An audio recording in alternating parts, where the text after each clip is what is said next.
Ito mga kapatid, ako kasi ay suyang-suya na sa nangyari sa gobyerno. While I'm spending my time pag nagpapahinga ako na ganito, na magawa ng mga kung ano-ano lang, feeling ko nakakatawa sa social media. Hindi ko pa rin maiwasang magsalita-salita tungkol sa politika kasi nakakasuka. Especially now, no? Meron na akong anak. So it's very, very, ang bad trip sa akin ngayon yung kawalan ng aksyon sa safety and security, particularly yung mga nawawalang bata at tao. Okay? Tapos syempre, I'm really frustrated na yung matino ay siyang dinidiin. I'm talking about VP Sara, her father, and yung mga supporters nila, no? I'm very, very frustrated. Tapos makikita mo yung bayan ganito. Inuulol lang yung taong bayan lagi, no? Ngayon, I have watched yung pronouncement ng isang kongresista laban sa isang vlogger na hinahangaan ko si, ano ba yun, Joey Devois. Yun ba yung pronunciation nun? Nalimutan ko yung pronunciation, nabanggit niya pero mbasa ko dun dati, Joey DeViver. Akala ko dati fan siya ni Justin Bieber. Oh, cut. Pero yun si Ma'am Joey na lang. No? Hinahangaan natin. And parang sinabihan siya nung congressman, namo, parang gano'n, no? Namo, ginanon siya, di ba? Para sa akin naman, namo din. Kasi sino ka para murahin yung ordinaryong tao? Actually, mas pwede namin kayong murahin when it comes to your performance of your duty. Pwede nyo rin nga gawin siguro yan, pero pwede rin namin kayong mura. Sino ba kayo?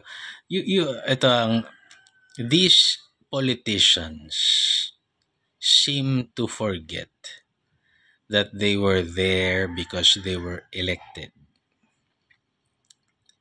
Show some respect sa mga taong nag-elect sa inyo.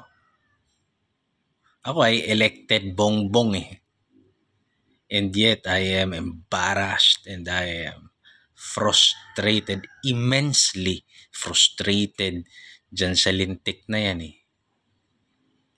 Oh. Para bagang putya, itinaya ko yung kinabukasan ko sa'yo tapos ganyan.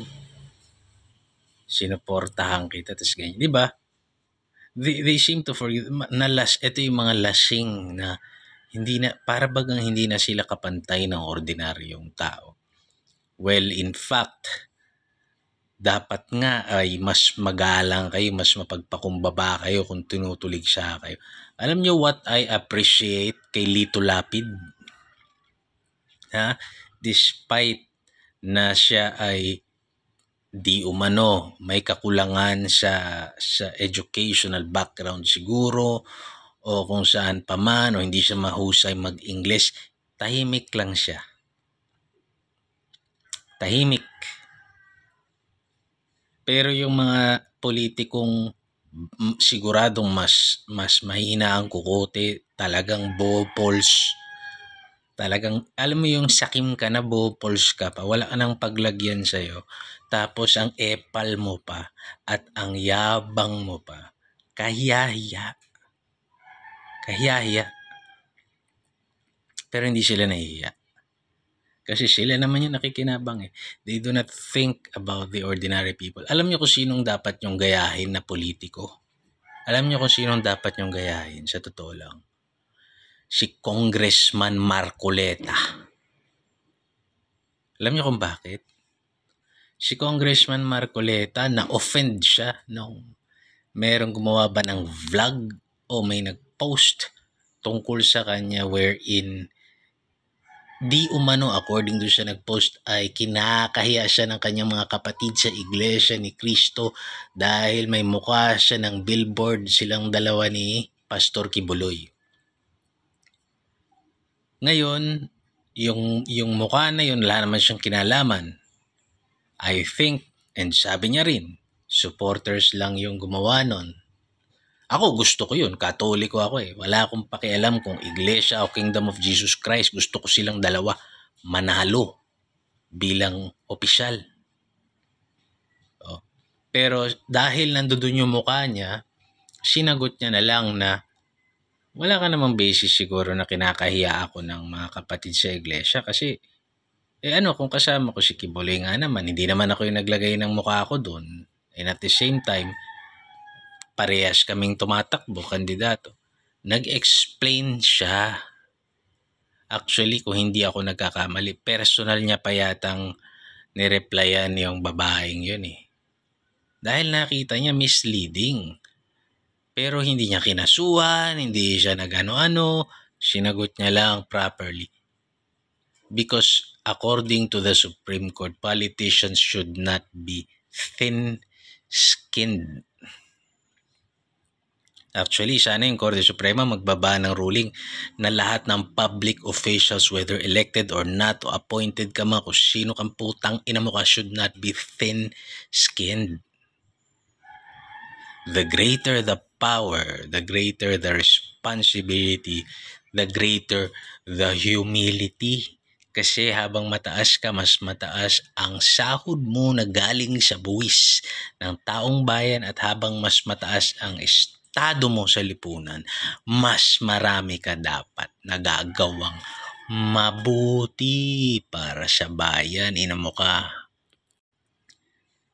And to close, etong mga vloggers na to ay katulad ko lang din na ordinaryong Pilipino. Ako, pwede kong i-consider yung sarili kong vlogger, pero naman kengkoy kung ano-ano lang.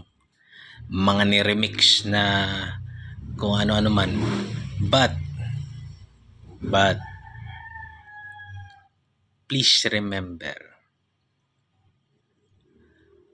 may karapatan ng taong mag-air ng kanyang frustrations sa trabaho in relation to your public functions. For example, congressman ka, napapanood ka na nakikipagdiskusyon sa plenary o nagtatalumpati ka. Pag nakita naman ng taong bayan na pulpul ka o pronunciation mo mali, tanggapin mo. Ako, the moment na magsalita ako dyan, I am open to be attacked by whoever. Diba? Tanga naman ito. It's okay. Nilagay mo yung sarili mo sa harap eh. Lalo na siguro kung may katungkulan ka sa bayan. Diba? Ayusin nyo yung sarili nyo. Ha? Ayusin niyo kasi baka masunog kayo sa iba. Ay, mas may pastor dyan, diba? Maka-Diyos. Anyway,